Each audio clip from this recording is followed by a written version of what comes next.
in one piece. Oh, yeah. Oh boy. I was so lucky, everybody. I was so fortunate. I was supposed to be there because my group, International Council for Men and Boys, was holding lobbying meetings for the various lobbyists around, for the legislators around, and they were going to talk to them about changing legislation to favor men as well as it does women. Um, so I was supposed to stay on that extra day, but I had to get back home.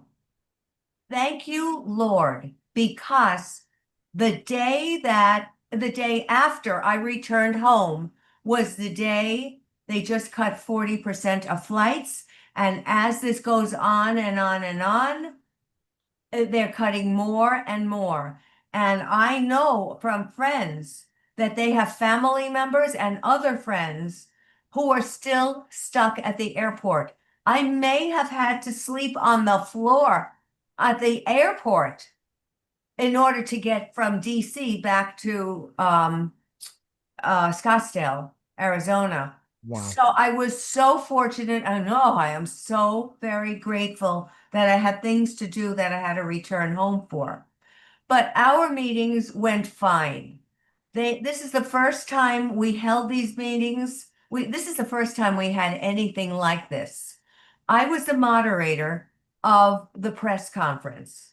We were expecting 3 to 4 legislators. The last minute, one of them had a meeting somewhere else and had to drop out because these people are, they are always in flux. And so we ended up with 2 legislators, and then I had an opportunity to talk about how I ended up in ICMB. And it all worked out very, very well. We kept to the time limit. But what I have gleaned most from this in talking to the men, and the men were mostly very brilliant men with academic credentials, PhDs, uh, and who have written books and articles very well known around the world. And these men were saying they were fighting so hard for their children, not just to see them every other weekend, but to see them constantly, just as they did when they lived at home with the children's mother. And every single man told me what this did to them. One of our legislators told us all that he fought so hard he ended up with a stroke. Another man, genius, who has written many books, talked about he had 6 children and his wife told him she didn't want to be married to him anymore. And he fought that and he fought to have the children in his life. And everything went downhill very quickly. She got married a month later after she was free to get married again, and he ended up in the hospital. And my former fiance, from all of his anguish and whatnot, he had to have quadruple bypass surgery, and he needs to be on meds for the rest of his life, worrying about how Oh my to God. father his children. And this is what the law has done to fathers, The which law has, yeah, it, yeah, but this makes it just impossible when the father has ended that relationship and wants to start anew with a new person. Because I was caught in the middle of this triangle that I had nothing to do with. I didn't know his ex-wife. I didn't know his children. I didn't know what had happened in his marriage. It was 3 years' time. I figured, well, that's enough time that he's had to heal and to get help if he needed it and to just work this all through. Well, obviously, it wasn't enough time for him. And he was still grieving terribly, grieving right, about not having the children. But this affected my life so drastically that I ended up ending the relationship. We had to right. end this relationship. And I haven't gotten very close come close to that level of intimacy that I had with him Right. again, because Oh, unconsciously, I'm probably saying this is a losing proposition. Now, as a single woman, as any single woman will tell you, this is a very difficult situation. A lot of the men that single women are meeting today are angry and hostile towards women in general because they looked at their ex-wives and how terribly they were treated, mhm. and they figure, I'm not dealing with this anymore. And a lot of men say, that's it, I'm out. I'm not doing anything with women anymore. So we're missing a whole bunch of once wonderful guys who no longer want to date or go That out. But nature is such that we do want to have intimacy with partners. So sometimes, many times, they choose the wrong partner to partner with because they're so starving for attention and right. love and 100%. kinesthetic touching and feeling.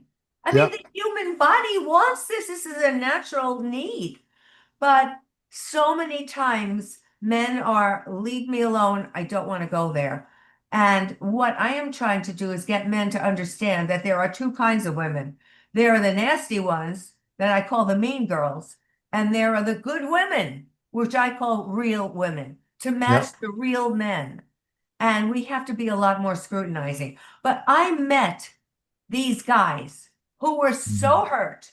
There was one guy at the end of the conference who was practically pleading with me to hear what he had to say. He lost a $200,000 job over all this angst that he just couldn't function anymore. Right. He's a financial whiz and he was doing very well, but he just couldn't continue. So I met these guys in person, and it was lovely meeting them. I always knew them from being online with them, but it was wonderful to meet them in person. And it was a very successful conference for the first time, for the first conference. Right. We would have had a lot more people had we been more, had we had more name recognition, and we're working on all of that now.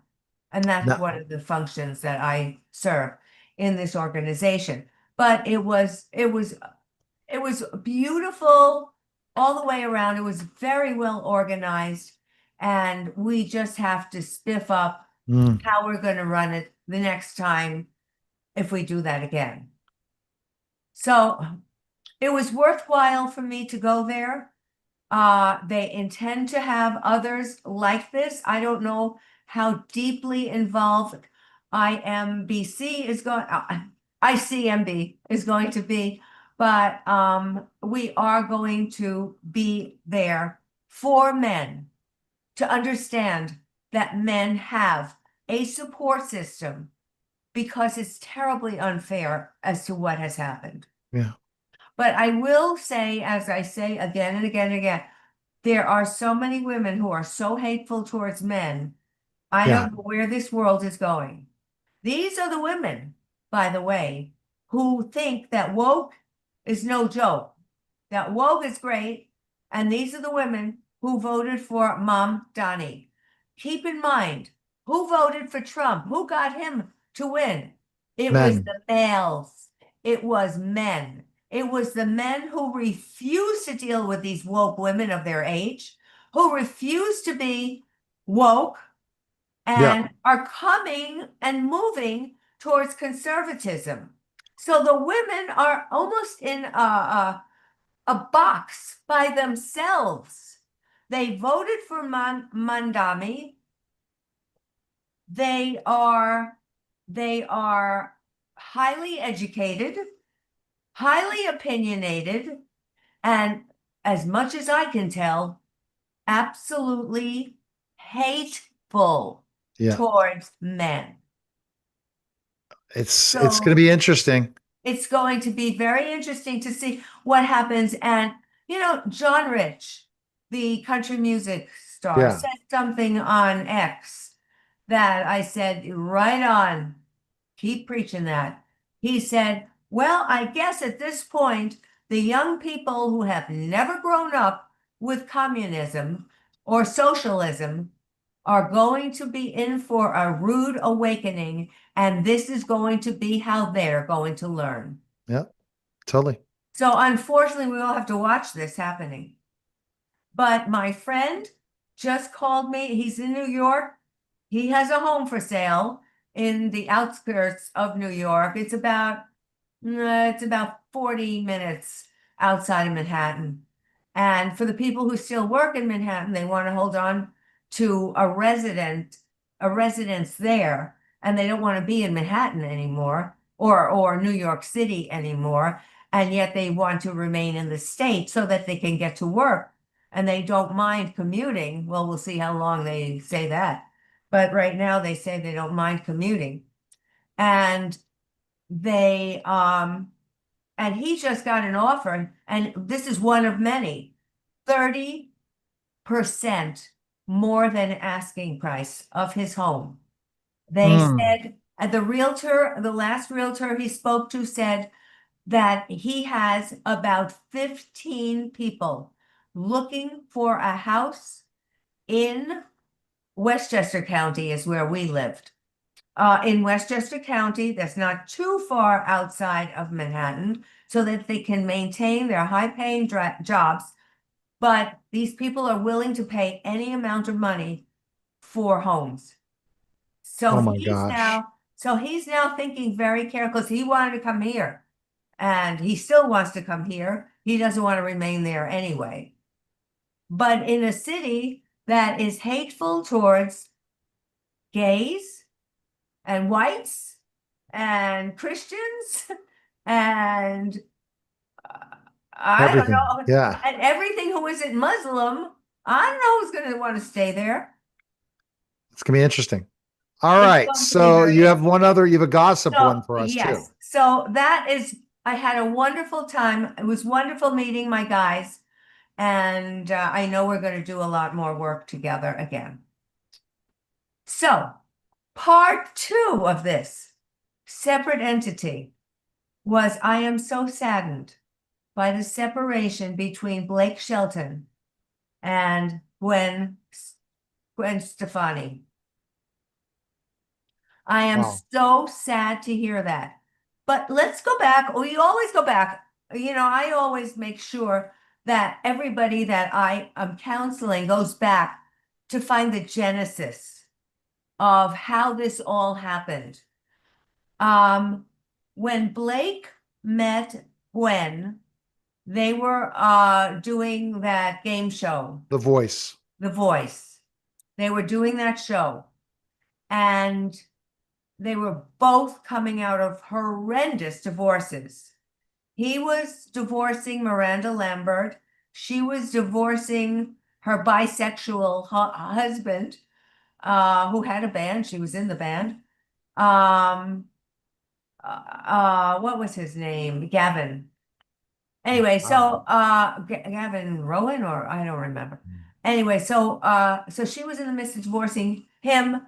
Blake was in the middle of divorcing Miranda, and they were needy and they fell in love. But you see, as I keep saying, needy people finding one another is not a good idea. Mm. We all have pockets of neediness. We all may need to be led in the dark, led to this thing or that thing, or helped somewhat. But it's very, very difficult when two people in desperate emotional need come together and find themselves, because eventually they heal. And for 4 years, it was wonderful. They had a wonderful uh, relationship going, but they do heal. And Gwen has just been offered a residence in Las Vegas, which means that she's married to that. And he's just a country boy. He doesn't like Right. all this Hollywood stuff. She gets dressed to make up and wear costumes. And Right. this is just her world. She comes from the Hollywood world. He comes from the the rodeo, ride 'em Right. cowboy world, and he likes to plant and be on his ranch. This is not her world.